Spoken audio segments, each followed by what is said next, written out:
have like an expectation Hmm.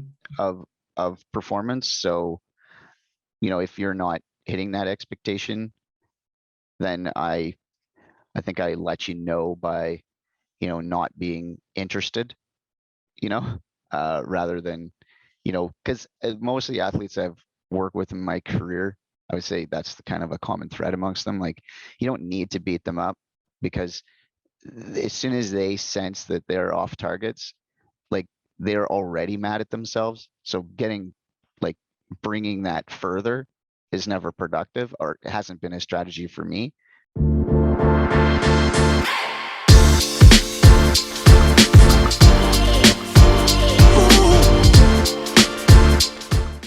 Did you know that we each lose a different amount of electrolytes in our sweat, largely based on our genetics? That means that there's no one size fits all perfect sports drink for everybody because we each have unique needs. That's why we at Solpre developed the Sync Hydration System, a series of sports drinks to help match you with the personal level of electrolytes that you need. If you'd like us to help you match with your perfect sports drink, go to solpre.com/hydration quiz. That's solpre.com/hydration quiz. Welcome to the Smart Athlete Podcast. I'm your host, Jesse Funk. My guest today is the founder and CEO of REPerformance. He's been a strength coach for nearly 20 years, working at the Olympic level, the NHL level. That's hockey. If you can't hear me pronounce things right, he's been with youth. He's worked on Team Canada Special Olympics, powerlifting coach. Welcome to the show, Callen McGibbon. Hey, Jesse, thanks very much for having me. Yeah, thanks for coming on. I can imagine I've had a number of coaches over my lifetime of training, and a number of coaches when I was in school. And you kind of remind me a little bit of one of my first coaches, just as this very like cool demeanor. There's some coaches that are like real high energy all the time, and which that's one coaching style. But I remember he was just a cool customer, I guess I would say. Like it would take a lot for him to, let's say, get excited or like to yell at you. It would just be like, so I'm a distance runner, so we would be like, doing laps or whatever, just run around and be like, "Good job," just so you kind of give me those vibes, that demeanor, and I liked him very much. So I feel like you probably have maybe a similar presence with the youth that you work with. Uh, yeah, I guess so. I very much have like an expectation Hmm. of performance. So, if you're not hitting that expectation, then I think I let you know by, not being interested, you know, rather than, because most of the athletes I've worked with in my career, I would say that's the kind of a common thread amongst them. Like, you don't need to beat them up because as soon as they sense that they're off targets, like they're already mad at themselves. So like bringing that further is never productive, or it hasn't been a strategy for me. So I've always been just kind of like, a cool, kind of calm, collective type presence. And then if there's something that's great, I'm like, good job. I don't get overly excited. At times I do when there's like big achievements, but I also don't like to over celebrate because, I always tell the athletes I work with, it's a marathon, not a sprint. And that, what I mean by that is your career. Obviously there's certain sports that are distance sports and certain sports that are power sports and so on, but Right. the career itself is a marathon, not a sprint. And if you get excited about little achievements or like everyday things, um, you know, you'll quickly burn out because it takes years. So I kind of just keep this kind of level spot. And I like to be a level spot for the athlete, or whoever I'm coaching. I like to be kind of on the level so that if things are going offside in their lives, like I'm not all over the map. So they're able to kind of bring stuff to me and know that I'm level headed and I can talk about something that might be happening completely outside of the training session, right? Like at home, or maybe they're new to parenthood or whatever. They're, you know, maybe they're thinking they're going to lose their spot on a team or something, right? Like there's all kinds of emotions. So if I'm pretty stable, then they'll talk, right? Yeah. It makes me think about, like you mentioned, the kind of lack of negativity as a necessity for many of the athletes you've worked with, and many athletes I've spoken with, from amateurs to Olympians, kind of say the same thing. It's like there's plenty of self motivation, and I don't know specifically with my show, it may be a matter of just like self selection on who I'm able to talk to, or invite to talk to me, I guess. But it seems like there's plenty of motivation to perform. So it's like you already knew you screwed up. You don't need the piling on. But like it makes me think about the contrast between that and I'll say I'll say like the mainstream idea about like a coach. And I think um I don't know a whole lot about like the inner workings of like hockey culture, but with the US, football is a big thing, and there's this like almost like iconoclastic figure of a football coach who's just like berating his players about how horrible they are, and that's the way to motivate them, like to get basically to get the coach to shut up. It's like you've got to work hard enough for him to like stop telling you that you're a piece of shit. And it's like, is that I just think about the dichotomy between that, right? It's like it's an entire shift between motivation by like cessation of that negativity versus like positive reinforcement, even just a little, like with my coach, a little good job, if you just get the lap right or whatever. um and it just makes you wonder, is it even possible to like shift our cultural attitude towards your direction versus that more, I guess common or thought of trait of like tearing people down to build them back up. I think it's a uh, it's a necessary shift in society. So as you watch generation to generation and their behaviors and trends and the way they deal with um, like challenges and obstacles. I personally see that the generations coming are much more aware of their feelings, and they've been raised in that way because their parents were very like, they were put in scenarios where they were maybe berated or torn down to be built up, and they didn't like how it felt a lot of times. So, and some maybe did, but I think the majority like didn't. And if I'm wrong, then this next generation, I don't know where that behavior is coming from. But so I don't believe that I'm wrong from the standpoint of saying that, I think 80% of youth involved in, sports or athletics or whatever that are parents now or older now, and like, let's say the 40 to 55 year range.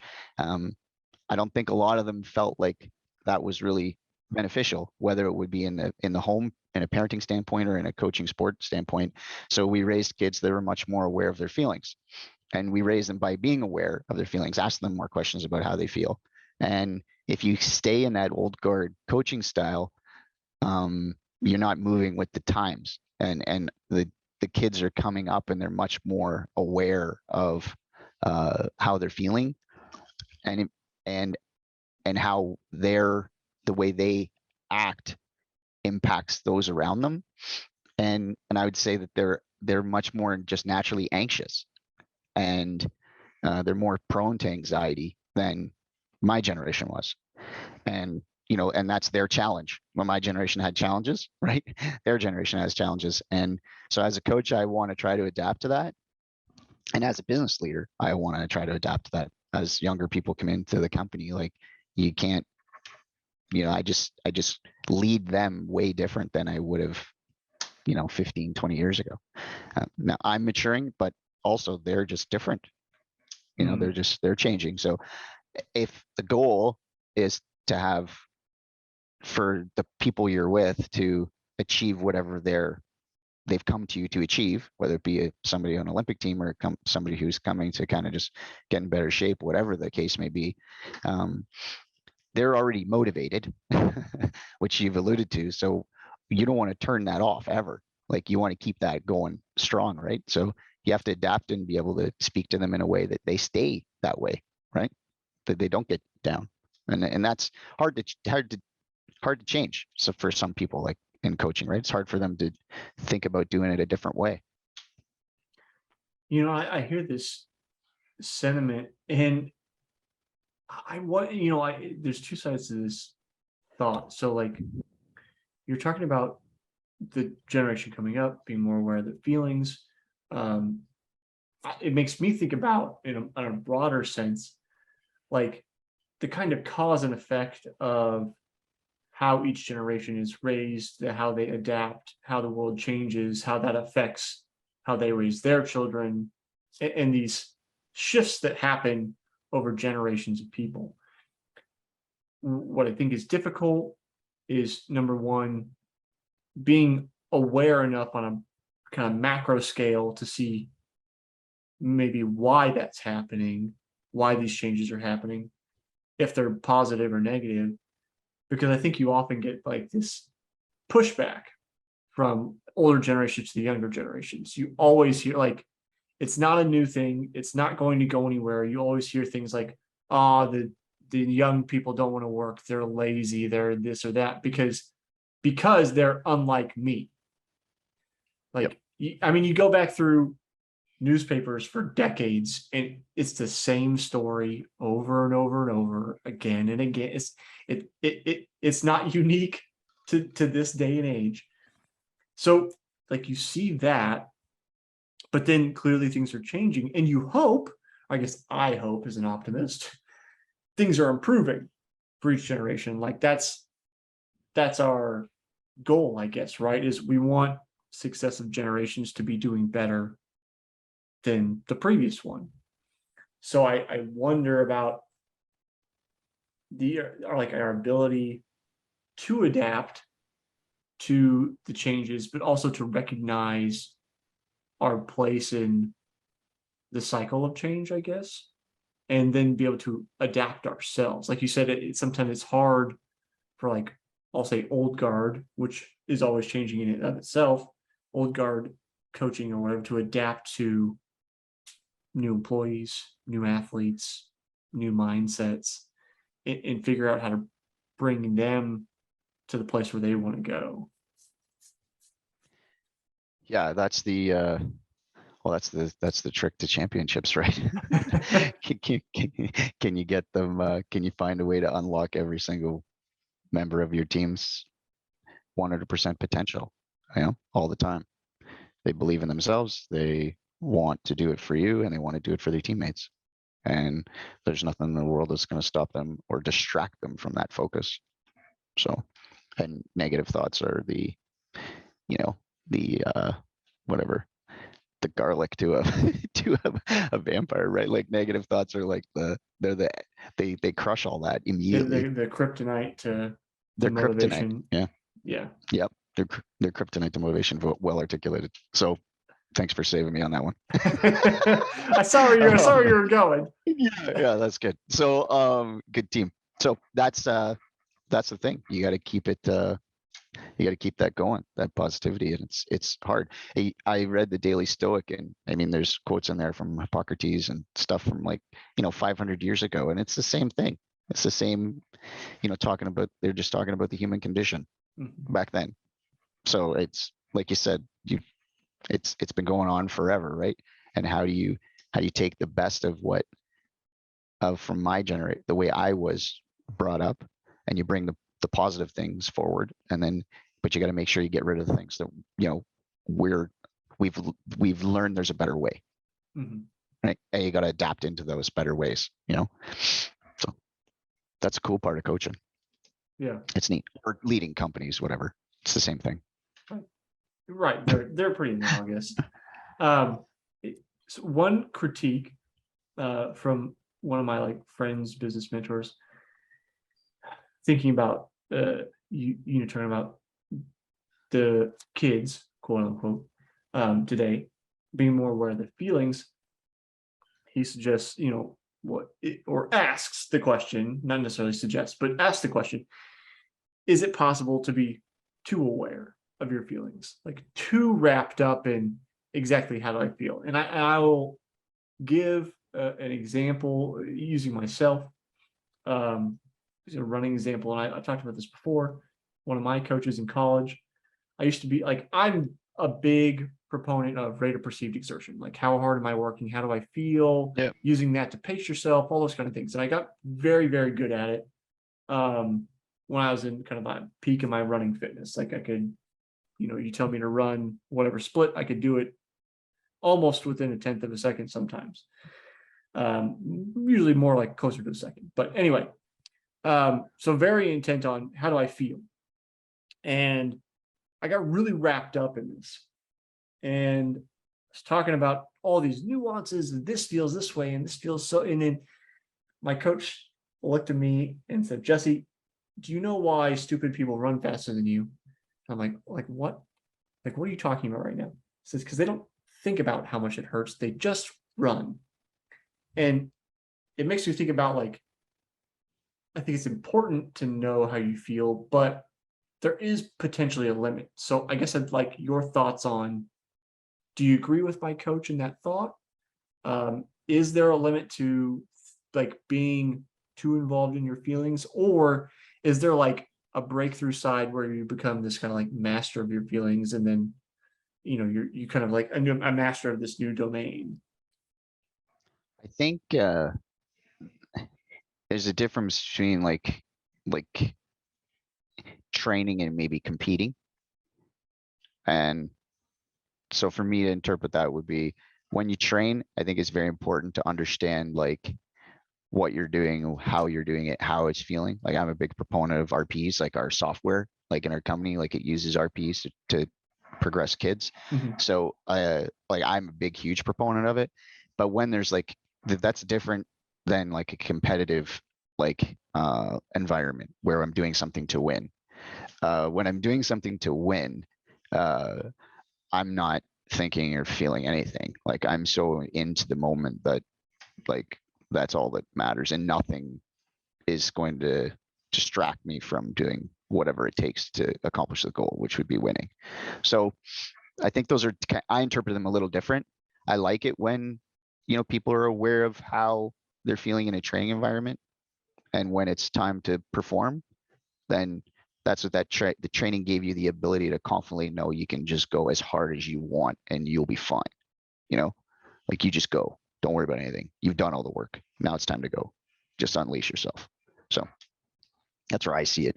But yeah, I think there can be a time when you're too aware, for sure, depending on the context. Yeah, right, right. Well, that's Mhm. I mean, that's the whole point of like all this content is, I do a show where I just talk about running. Comes out on the YouTube channel where this will be. So if you're not on the YouTube channel, youtube.com/Solpre, you check out the other stuff as well. But I answer a lot of questions about like, is this good? Is that bad? Is this? It's like every video is basically, well, it depends. What Yeah. like it depends. What's your situation? Where are Depends. you at? What's this thing? What's that thing? It depends. It's like saying, was chocolate cake bad? Well, it depends. You know, it might actually be good if you've been like, so if you're like in a super calorie deficit and you've been so hard on yourself, so you're super stressed, you might just need like a piece of chocolate cake might be a pick me up you need to help you just relax, and that can help bring you back to a good place. Like, there's an example of like where chocolate cake might be good, but then if you only eat chocolate cake, that's all your diet is. Well, that would clearly be bad. It's like it depends. And I don't know. That's off on a tangent now about chocolate cake, but that's kind of the interesting thing about like coaching or helping people, right? Is like you you can sometimes like you can suss out the answers, but like there's no way to quite just like replace yourself with like a piece of software or automation. Like just go click in the things in the software. It'll tell you what to do. Yeah, that part is not possible. You just you gotta feel and learn. Well, that's kind of like learning, right? Like that's the process. Like that's the education of growth, and that's you moving forward. You know, just that's a growth definition of growth, right? Movement. So, so I mean, you're that's growth. You're learning, you're figuring things out, you're trying to understand what works for you and each, silo of your life, and you're trying to apply more things that work so that you continually grow and move in a forward direction. Yeah. Sometimes they're hard decisions, sometimes they're easy, but that's learning. Yeah. Um, I, I, I do realize I'm remiss a little bit. I do want to back up. We're, I don't know, 15, 20 minutes in, something like that. We should have started with, I got off on my own tangent. We should have started with me asking you, what does rep performance actually do? Because we've kind of been dancing around what it is that you do, but we didn't cover that for the listener because I already have the background. So just to give you, I guess, a moment to stump for what it is you guys do and what you spend your time on. So, well, I've been a strength conditioning coach in Canada for, I guess, almost 2 decades now, and I've worked with, bunch of different levels in the Olympics, and I do some NHL player contract training as well in the off season. And about 5 years ago, I started a company where I got addicted early on in the training industry to like the fact that no matter what state someone came into a workout, because I also own like another high performance training company, and no matter what state someone came in, they always left happy. And for me, it was like that addiction over like, I'm very fortunate. I've been able to achieve like a couple of Olympic gold medals and stuff with Team Canada and some cool stuff. But what's the addiction for me wasn't necessarily the performance indicators or that high athlete level. I was just good at math and a good coach, so I was able to get myself to that level. But I really was passionate about just the energy shift in people when they would exercise. So I'm like, you know what, I want to make a bigger impact. So I started a company that provides software to phys ed programs in education that gives kids an individualized fitness pathway. So it meets them wherever they are in their athletic development, and then it matches their current skill sets, and it provides them programming for them to develop at their own speeds. Because I just, we're coming out of school and we have all these skills, and I've made a massive amount of my career through athletics, right? But it's such a finite percent of the population. Like it doesn't really represent the people, right? It's this thing that we look at and we kind of idolize and we may get inspired by in some ways, but their work volume and what they're doing is not relatable to a regular human being who might work as an accountant or a construction worker or a teacher or whatever, right? An IT person, you name it. So like, and if you think about phys ed, right? Like I think right now, because of coming out of a pandemic, only 19% of North Americans are participating in recreational activities, more than once per week. And that's not enough to even stay healthy. Like that's not enough movement to stay healthy. So that means that this education that we're getting in schools, this, learn how to play sports, is really not equipping kids with any skills to understand how to be healthy for life. So what our software does is gives teachers this ability to use an assessment and use our AI to then design fitness programming for kids, individualized to their skill levels. And then they can learn and grow at their own speeds and try things that they would like to try. Maybe it's a piece of equipment they'd like to check out or an exercise they want to try, and they can learn and explore and build the skills to actually understand how to make their own programming and take care of their health. And that's a skill that's transferable for the rest of their lives. You don't need a basketball court and 10 friends to stay in shape, right? You need, your living room floor. And so that's what our company does. And it's pretty exciting. It's pretty cool stuff. Get to talk to lots of phys ed teachers all over the friggin' place, and get lots of kids working out every day, which is a huge impact, way more than training one person an hour. It's like, training thousands of people an hour, right? Mhm. Through the software. So it's pretty cool. So that's what it is anyways. Yeah, I think it's a really cool initiative. I hope it has the impact you're looking for, because clearly, societally, I'll say North America as a whole, the US, Canada, probably Mexico as well, though I don't know the stats on Mexico very well. Um, you know, obesity rates keep rising. So clearly something is amiss. And to say something, I think, is a little disingenuous, because I think there are lots of cofactors. I don't think it's just, oh, the soda industry is destroying America's health, or McDonald's is to blame, or you know, or we go Canada. Tim Hortons is making everybody fat, or whatever. Like, it's not just there's no Of course one not. single thing. Um, but yeah, I often think about friends or acquaintances who played team sports growing up, or even collegiately, and then you go post collegiate. And I have this conversation about, like, what do you do after sport with people sometimes, because there's this like drop off. Olympians, collegiate athletes, high school athletes, they all kind of go through the same thing, to different degrees. Obviously, if you're an Olympian, you've probably spent a fair more amount of time doing your thing. But you get this drop off, I think, in part just like this lack of infrastructure, which I think is what you're speaking to. The ability to not need infrastructure to continue like your fitness journey is, like you said, you just need your living room floor. Like, okay, even if you don't have your living room floor, like there's a ground outside or whatever, like you have a floor somewhere. So I think it's an interesting angle. I hope it pans out.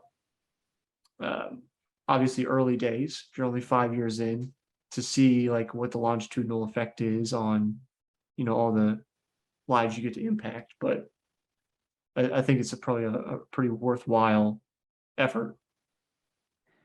Oh, for sure. Like we get some pretty wicked data out of the platform already, that we're seeing. So like 33% of kids work out outside of school hours now.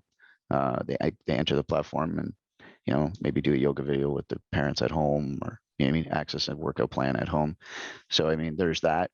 We're seeing a much larger ratio of students impacted per teacher.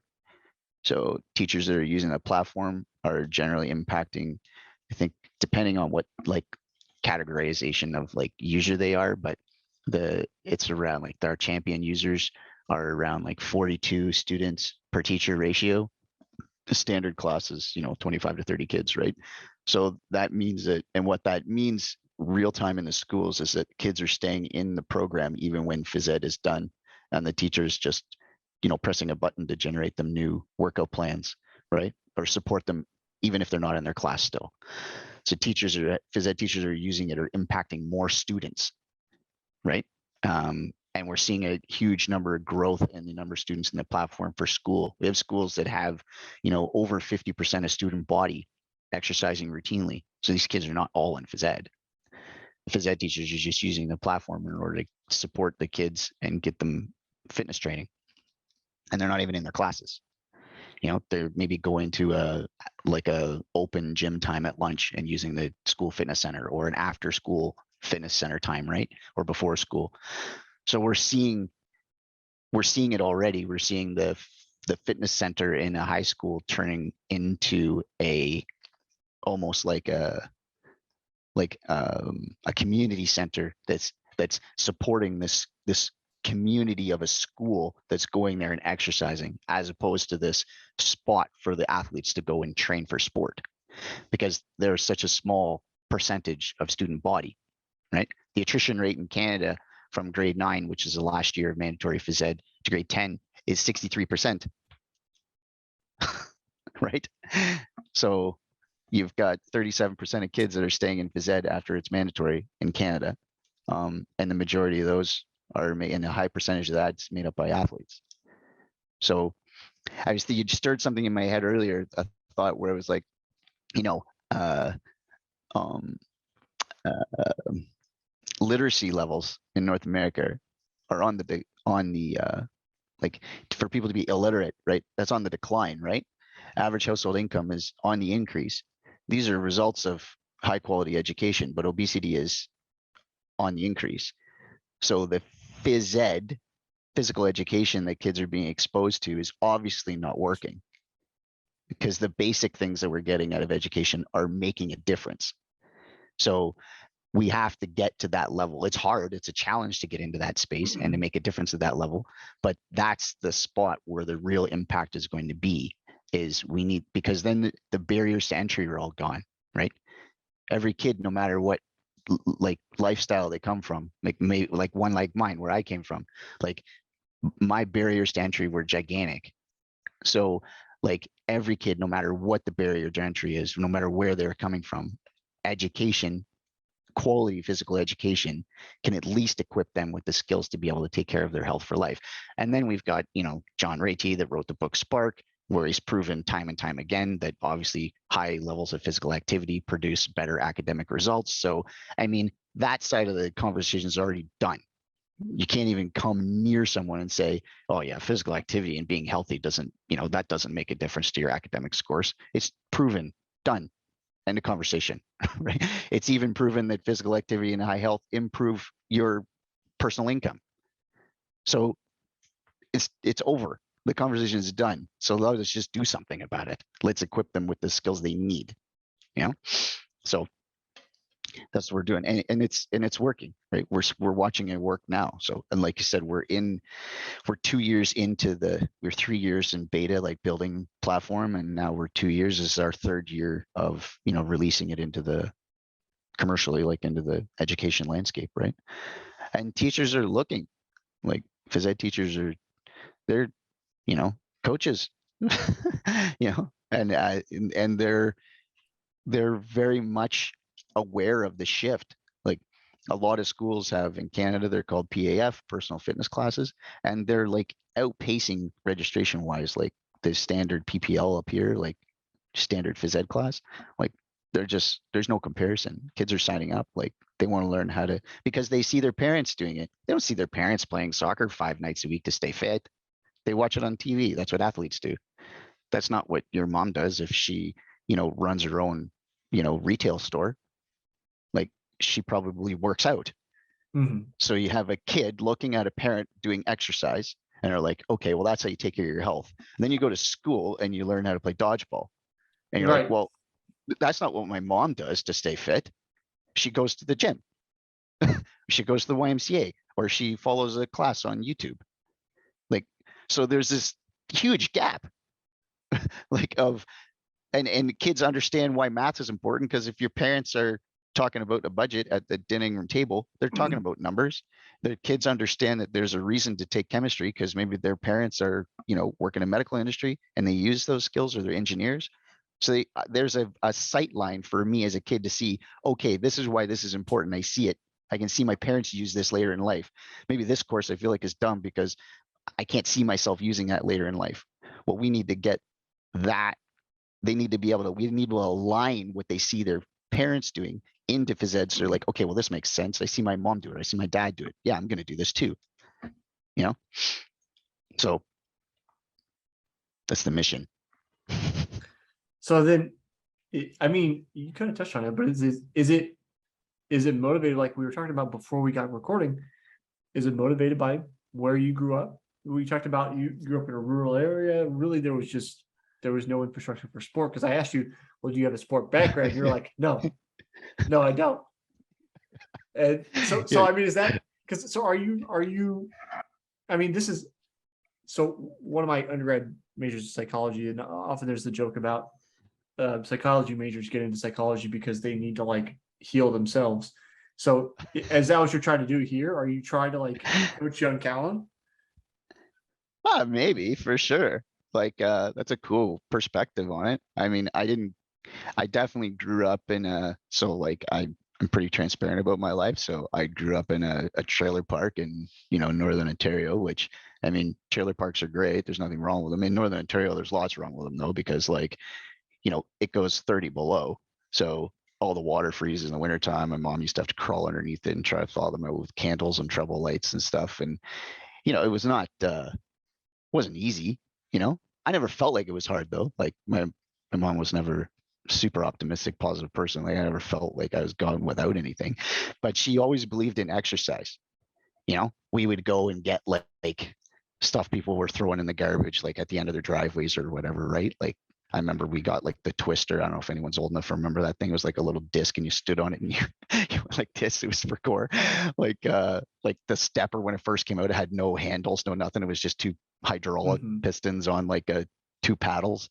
Um like we had like the thigh master. Just put this thing Mm-hmm. between your knees and you squeezed it. Like we just get all these things that people would chuck in the garbage, right? And we would just use them. And she just somehow intuitively knew that like her health was important and it was her responsibility. And I grew up kind of watching her, like we cross country ski or we'd hike or do things like that we had access to because there was nothing. Our trailer park was like in a very rural area, it was in the middle of nowhere. So there was no anything, like there was no basketball courts, there's no pools, there was like zero, nothing, right? Very, very low income poverty. So I guess just I and I think because I was healthy, I was able to make qualify like very good decisions as a kid when I was in an environment where it would have been easy to make not necessarily great choices. But I was in an environment, I was such in a good state. I was able to think rationally about what the outcomes would be based off what the decisions I was making. And, I was able to kind of, I don't know, say like get out because I mean there was nothing. It was great. I thought it was great. So, but I was able to kind of excel and reach pretty like cool spots for me in my career, right? Like I trained some pretty famous NHL hockey players, like so I trained some this morning, right? Like and you don't make it to that level unless you're operating at their level, right? Like you have to be that good to be there. So I was able to make it and I've always been happy, and really enjoyed like life. And I've always really enjoyed seeing other people like be happy and get better.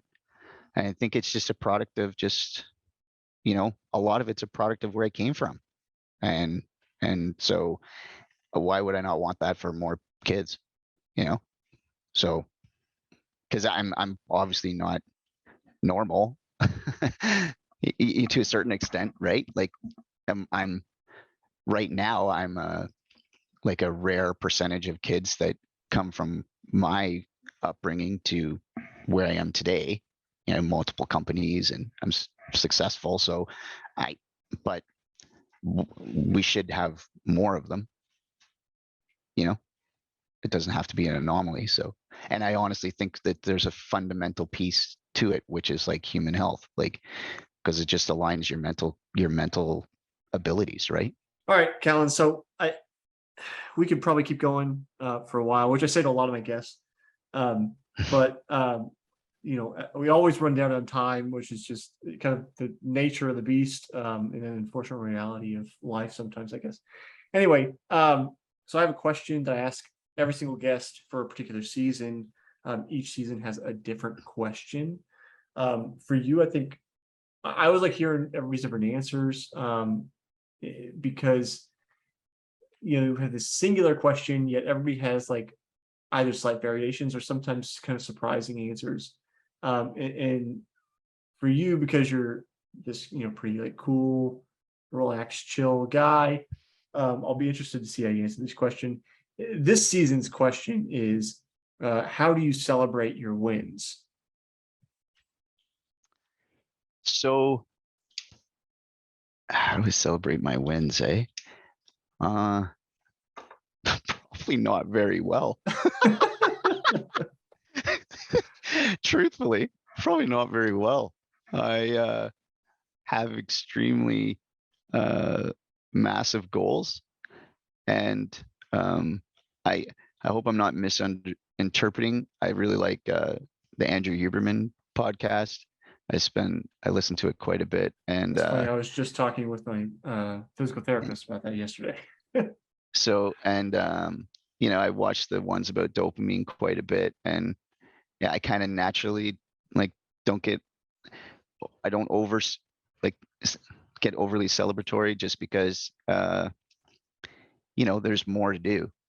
And so I mean, I think I put a lot of work into just being happy like with life every day, and not looking for like this one thing that's gonna like make me like satisfied with life, like because I don't really want to live like that. Like I want to be happy every day, and I want to grow every day. So how do I celebrate? I think I celebrate by just you know being happy for the people around me. It's probably how I probably celebrate. I try to be happy for those around me, and then that kind of makes me feel good, and it's great.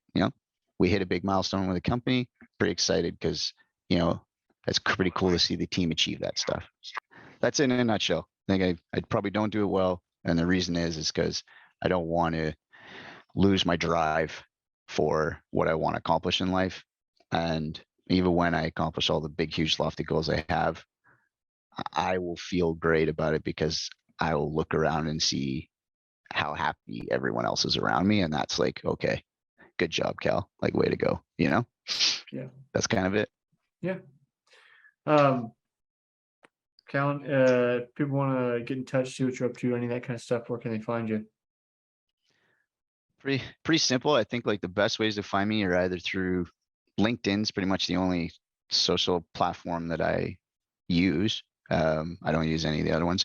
You could just go to our company website, www.REPerformanceapp.com. There's like a community email there. You could just send a question or anything you really want. It's cool. Can talk about, and you want to kind of reach out and support us in any way. I mean, my team works really hard, so if you're not in physical education, but just what I shared today struck a chord with you, I mean, just going on to any of our social platforms and just giving us a, hey, great job, keep going. That would obviously mean the world to the team. So that kind of stuff goes a long ways. Awesome. Thanks for hanging out with me. Yeah, man. Thanks for having me on. It was fun.